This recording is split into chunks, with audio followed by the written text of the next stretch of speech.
वास्तुशास्त्राच्या अवसराच्या वर्णन व इत्युक्त्वान्तर्ध्यः सत्रो देवो ब्रह्मादिवन्दितः वर वास्तुपूजा प्रकुर्वन्ति गृहस्थे प्रवेशने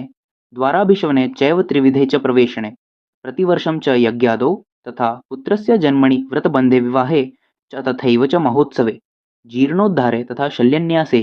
चैव विशेषतः वज्राग्निदूषिते भग्ने सर्पचाण्डालवेष्टिते उलूकवासिते संस्राते काकादिवासिते मृगाधिवासिते रात्रौ गोमाजराभिनादिते वारणादिकृते स्त्रीणां युद्वाभिद्रुते कपोतगृहवासे मधुनां निलये तथा अन्येष्वेव महोत्पातेर्दूषिते शांतिमाचरेत गृहप्रवेशाच्या वेली घराच्या मुख्य दरवाज्याच्या बांधकामाच्या वेली तसेच तीनही प्रकारच्या प्रवेशांमध्ये नवीन गृहप्रवेश जीर्णोद्धारानंतरचा गृहप्रवेश आणि प्रवासानंतरचा गृहप्रवेश